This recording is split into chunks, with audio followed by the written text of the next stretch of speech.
Yo, what's going on guys, this is Craig and I've got some more Battlefield 3 TDM on Canals to show you. And yes, I am taking the scope off the SKS there, which I'll explain a little bit about in a minute. I've never been one for sniping on Battlefield, like, not on this one especially. I've only pondered with it a tiny little bit, like, and ever since I unlocked the SKS, I've just been no-scoping it for the win. Iron sights are brilliant on it, like, just love it. And I mean, I haven't got it in this video, but I've since unlocked the foregrip and laser for it. It just makes it so much better. Nice little long range headshot there. And this guy on the left here likes Battlefield 3 so much that he decides to jizz in his pants.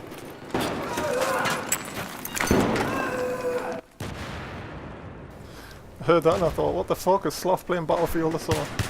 Anyway, I'm digressing. Back to the SKS. And like I said, I'm just loving the weapon, especially without the scopes. I love the iron sights, find it really easy to use, it's really fluid, even for the long range shots and stuff. And I've been mainly playing TDM today since the patch got released yesterday. I've just thought I'd try it out, but I've been having a lot of success with the SKS, especially on maps like Metro where you can get up high and just scope down, well, not scope down, but use the iron sights and get down on them. I know there's a guy coming up there, so I'll just chuck a nade, then I see him just lob off. And then he screams and obviously commits suicide. Bless him. Bless him. And where there's one guy, you normally find his mate, so I just thought, fuck it, run into the spawn. One down. And it's straight in the face with the SKS there. Awesome. Now, I haven't got much experience on TDM on Battlefield 3 yet, but this is probably one of my best maps. I know pretty much inside and out. Caters for all needs. Whether it's like run and gun with the shotguns in the centre and at the back here where the containers are, or stick near the outsides if you've got a bit more long range sniper, assault rifle sort of thing. It's pretty good. Oh, just failing there, putting the TUGS down. And I'm loving the TUGS now since it looks like it's been fixed in the patch. Oh shit, there's two people. Hear that when you go for one, then another guy comes around the corner and it's just like, oh, clusterfuck, what do? I think I'll do that again later on, I'll just completely fail.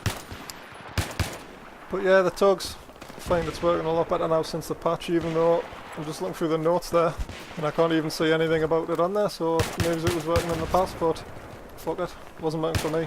But now I'm finding when it's spotting stuff on the map, like, well, the surveillance it's called, I'm definitely getting the points. And I had a feeling there was a guy just to the right hand side of us there, but shit happens. And using the TUGS on the 64 slot servers, Operation Metros, obviously everyone knows it's a clusterfuck who's played them on the PC, but if you use the TUGS on there you can acquire shit tons of points. I mean, I played one game this morning and it had fucking like 38 ribbons of 200 points for the surveillance thing. It's really effective and could be mentioned as overpowered maybe, but I'm sure all the recons who play 64 slot player Operation Metro will point all the fuck out of it until it gets patched. If it does even get patched, I mean, it's just my opinion. Don't see why one little thing should get you like 38 ribbons gaining you, must be like 7,500 points just for doing jack shit. Which brings us nicely to the next thing I'd like to talk about, which is the patch notes. And I think DICE have done a fantastic job reading the forums and getting everyone's input into what they think needed changing and fixed and balance and stuff like that, which, looking at the notes, there's been a shit ton of balance tweaks and a shit ton of fixes. And one of the most notable of that being the infrared night scope, which under the balance tweak section says tweak the night vision scope so it's limited to usage at short range, which I think is fucking brilliant because I tried it this morning and you can't even see shit at close range, everything's just clouded up the fuck. It's definitely not like it was, definitely not. Which is pretty good for me since I don't use it and I think it's pretty cheap to be honest. Unless you're on a nighttime map, which half them on.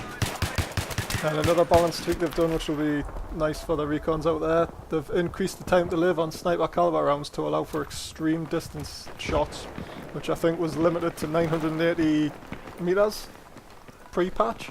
But obviously you'll be able to go right across the map this time and that should make some good YouTube vids out there, so you'll probably be watching out for them next week or so. Oh, and here's a good one that the noobs are absolutely going to hate. Increase the reload time of the mortar from 3.5 seconds to 4.8 and increase the time it takes before the shell hits the ground. I like how they've had the nerf bat out for the mortars, like, because it's starting to get a bit annoying where everyone's spamming it. Fucking CN crossing and Metro and stuff like that. just absolutely got crazy for it. And there's absolutely shitloads more. It would take probably about 10 minutes, like a whole nother video, just to explain all of them, but there's some good ones there, and I'm glad they've sorted it out pretty quick. It's only about been 4 weeks or something since it's been released-ish. And with the new maps and everything coming out next week, I believe. Bastard PlayStation 3 players got it today. But with that coming out, it's just going to be getting better and better, and I'm absolutely loving it. Right, and now an update on what's happening with EVE Online and Red vs Blue and stuff. Now I've been thinking about what to do for more episodes of Red vs Blue, and I don't just want to have just random ships, do like solo and fleet stuff flying around, stuff you've seen like millions of times before on YouTube or been part of yourself. So I've set myself a budget of 5 billion-esque, which I know it sounds a lot, but and what this means is I'm going to be flying some super expensive ships. Maybe not like expensive as in like to buy the ship, but I'm going to be completely faction fitting them out, just officer fit, whatever the fuck, just to have a laugh in. And I'm hoping it's going to benefit everyone, because obviously it's going to be good to watch the faction ship getting shot to fuck or owning the place. And also I think because there's a lot of new, well, sort of newer players to Red vs Blue, that will give them an opportunity to get in on the loot or make some money, have a laugh, that type of shit. And in doing this, I'm going to be pairing up with XX Luffer, which I'm sure you've seen flying around in his little Rannis, annoying the fuck out of everyone. But what we're going to be doing is flying identical ships, or nearly identical. I don't know what Luffer can fly, but I can fly pretty much everything in the game. Like again, it's just going to be officer mods, faction mods, crazy shit, stupid fits, just have an absolute lol. But if there's anything you'd like to particularly see, any sort of fits or ships with anything on, please let us know in the comments or speak to us in game, and I'll try and get that sorted straight out for you. Anyways, the game's pretty much coming to an end now. I don't think I did too greatly, but I don't think I did too bad either. I think it ended up on 20 kills to 13 deaths, but it was a good game, full of action, lots of running around, running and gunning, all that type of shit. But I hope you enjoyed the video, and I'll catch you next time.